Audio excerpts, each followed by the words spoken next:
Johannes Kelpius was a German Pietist, mystic, musician, and writer, interested in the occult, botany, and astronomy, who came to believe with his followers in the Society of the Woman in the Wilderness that the end of the world would occur in 1694. This belief, based on an elaborate interpretation of a passage from the biblical book of Revelation, anticipated the advent of a heavenly kingdom somewhere in the wilderness during that year. Kelpius felt that the 17th-century province of Pennsylvania, given its reputation for religious toleration at the edge of a barely settled wilderness, was the best place to be. Philadelphia had been founded in 1682, but the city and the province of Pennsylvania had quickly become a tolerant haven and refuge for many Pietist, communitarian or free-thinking groups who were leaving an intolerant old world for the congenial religious climate of the British colony. Kelpius and his followers crossed the Atlantic and lived in the valley of the Wissahickon Creek in Philadelphia from 1694 until his death. It is reported that they lived communally, though they also spent time in solitary meditation in caves and small cells scattered about their common living quarters.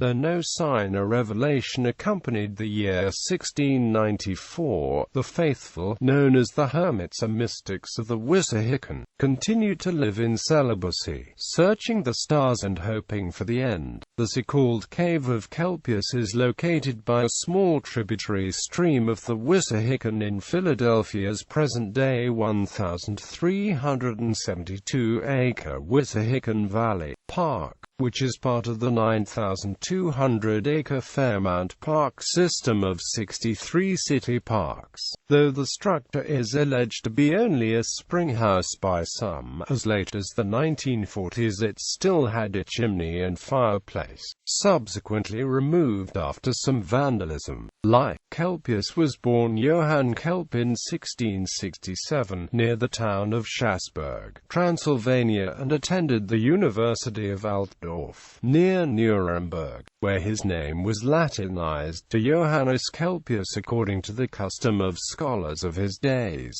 By the age of 22, he had taken a master's degree in theology and published several works, including one in collaboration with Johannes Fabricius. At the university he had been drawn to Pietism, initially a reaction against the formalism of Orthodox Lutheranism, but a term that sometimes included various esoteric or heretical Christian ideas. He became a follower of Johann Jacob Zimmermann, a mathematician, astronomer, and cleric, whose pastoral position had ended in 1685 due to his prediction of the imminent advent of a heavenly kingdom, as well as his criticism of the state church.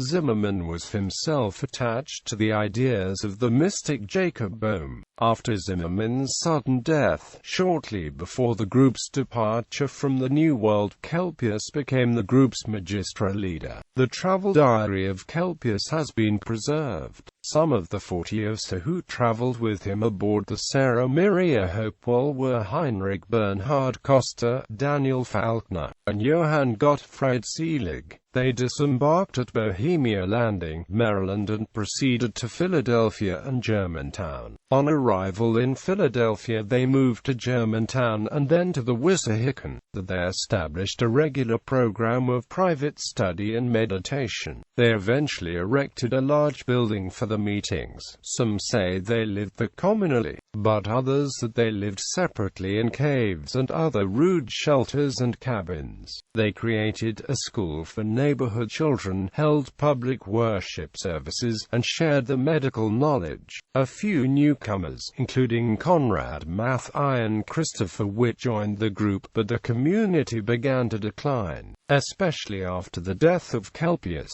Little is known of his death except for an account from years later which states that Kelpius had believed that he would not suffer physical death, but be translated to another existence. The same account suggests that Kelpius possessed the legendary Philosopher's Stone, which at his direction was cast into the Wissahickon Schuylkill River shortly before he died near Germantown in 1708. His literary legacy is a collection of original hymns, a journal that includes many of his correspondences, and a book on prayer and meditation, a short, easy, and comprehensive method of prayer, first published in English in 1761, and republished in 1951.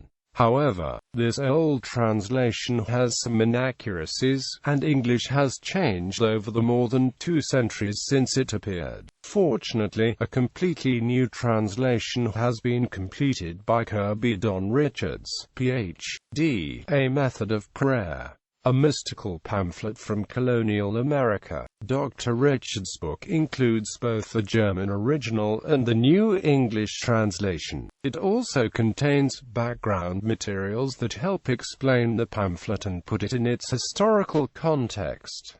The book is now out of print. Kelpius was the subject of one of the first oil portraits in the 13 British colonies. The painting was by Christopher Witt and is in the Historical Society of Pennsylvania. Also home to Kelpius's journal, 2 collections of his original hymns, and other research source material. Music. Kelpius was a musician, and he and his followers took with them instruments that became an integral part of church life. Kelpius was also a composer, and is sometimes called the first Pennsylvanian composer, based on his unproven authorship of several hymns in the lamenting voice of the hidden love. The 70-page hymn book, which he is believed to have composed, is the earliest extant musical manuscript compiled in the 13 British colonies. It is likely that he wrote the text, though the tunes are mostly based on German songs. 4 come from Christian or von Rosenroth's Neue Helikon, and another 4 from other German sources dated 1690 and later. The harmonies show considerable musical talent and skill. The English translations in the collection are attributed to his disciple Christopher Witt, an Englishman who joined the mystics.